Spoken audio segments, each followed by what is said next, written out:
Hello everyone, तो कैसे हैं आप लोग। आज हम इस वीडियो में बात करने वाले हैं हॉफमैन अल्काइलेशन रिएक्शन की। तो चलिए शुरू करते हैं आपके अपने केमिकल के अंदाज में और इस रिएक्शन को आसान बनाने की कोशिश करते हैं।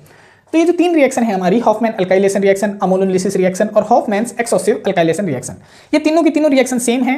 अगर इन तीनों में से किसी का भी नाम आ जाता है तो आपने सेम रिएक्शन करके आनी होती है।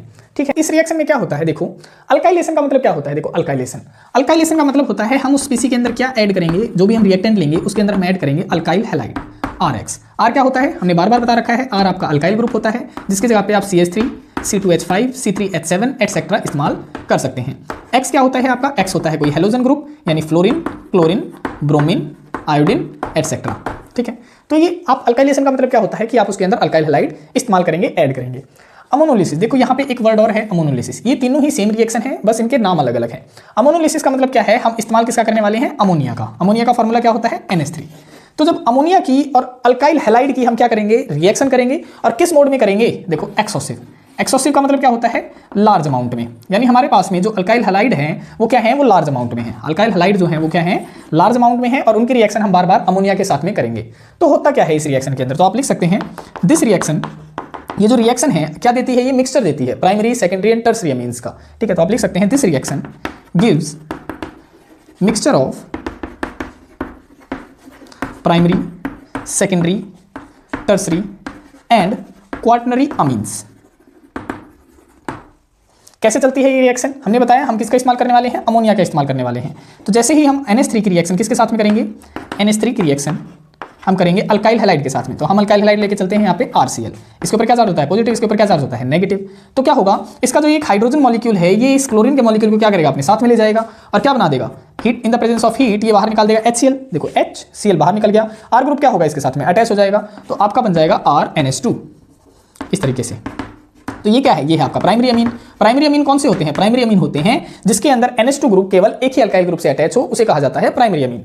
फर्दर क्या होगा, हमने बताया ना कि ये क्या होगा, अल्काइल हैलाइड लार्ज अमाउंट में होगा, तो ये बार बार ऐड होता चला जाएगा इसके अंदर। तो फर्दर क्या आ जाता है, अल्काइल हैलाइड आ जाता है। देखो इसके ऊपर पॉजिटिव चार्ज होता है, इसके ऊपर नेगेटिव चार्ज होता है in the presence of heat. तो इसका जो ये हाइड्रोजन मॉलिक्यूल है, इसका जो ये क्लोरीन मॉलिक्यूल है, ये क्या बन के बाहर निकल जाएंगे, HCl बन के बाहर निकल जाएंगे, और ये R ग्रुप फर्दर इससे जुड़ जाएगा जो भी ये है। ठीक है, तो R ग्रुप कितने हो गए, देखो R ग्रुप हो गए 2, और क्या बचा आपके पास में, यहाँ पे बचा है H ग्रुप। तो ये क्या बन गया आपका, ये बन गया सेकेंडरी अमीन, क्योंकि हमने बताया कि अगर जो नाइट्रोजन एटम है NH2 ग्रुप का वो कितने के साथ में अटैच हो, अगर 2 अल्काइल ग्रुप के साथ में अटैच हो तो वो होता है आपका सेकेंडरी अमीन। तो ये आपका हो गया सेकेंडरी अमीन। फर्दर क्या होगा, अब अल्काइल हैलाइड तो लार्ज अमाउंट में है, जब तक यहाँ पे हाइड्रोजन एटम दिखेंगे उसे वो यहाँ पे अटैक करता रहेगा। फर्दर क्या होगा, अल्काइल हैलाइड यहाँ पे रिएक्शन करेगा, यहाँ से ये जो क्लोरीन एटम है यहाँ से हाइड्रोजन एटम बाहर निकाल देगा, HCl बन के बाहर निकल जाएगा, बचेगा ये R ग्रुप यहाँ पे अटैच हो जाता है। तो आपका बन जाएगा यहाँ पे 3 अल्काइल ग्रुप अटैच हो चुके हैं। अब ये कौन सा बन गया, ये बन गया आपका टर्सरी अमीन, टर्सरी अमीन बन गया। फर्दर क्या होगा, फर्दर देखो इसके पास में होते हैं lone pair of electron nitrogen atom के ऊपर, तो जो अल्काइल हैलाइड है वो इस पे भी अटैक करने की कोशिश करता है, तो फिर से अल्काइल हैलाइड आ जाता है, इसके ऊपर होता है पॉजिटिव चार्ज, इसके ऊपर होता है नेगेटिव चार्ज। ये पॉजिटिव चार्ज क्या करता है, ये लोन पेयर ऑफ इलेक्ट्रॉन इसके साथ में बॉन्डिंग बनाने की कोशिश करते हैं। तो किस तरीके से अटैच हो जाते हैं, ये देखो R ग्रुप एक था, दूसरा भी था, तीसरा भी था, और चौथा R ग्रुप और आ जाता है, जिसके कारण इस पे तो आ जाता है पॉजिटिव चार्ज, और क्लोरीन एटम यहाँ पे अटैच रहता है, मतलब वीक बॉन्ड के साथ में इससे अटैच रहता है। ये आपका क्या है, ये आपके हैं क्वार्टरनी अमीन, क्वार्टनरी अमीन है ये आपका। ठीक है, तो ये जो रिएक्शन है आपकी, इस रिएक्शन को कहा जाता है हॉफमैन अल्काइलेशन भी नाम ले सकते हैं आप, अमोनोलिसिस रिएक्शन भी कह सकते हैं आप, हॉफमैन्स एक्सोसिव अल्काइलेशन रिएक्शन भी कह सकते हैं आप। ठीक है, लेकिन फिर अब क्वेश्चन आता है क्या हम इसको लैब प्रिपरेशन में इस्तेमाल कर सकते हैं अमीन्स बनाने के लिए, तो उसका क्वेश्चन क्या आएगा, उसका आंसर आएगा आपका, उसका आंसर आ जाएगा this reaction is not used, कि इसका इस्तेमाल नहीं किया जाता, is not used in lab preparation.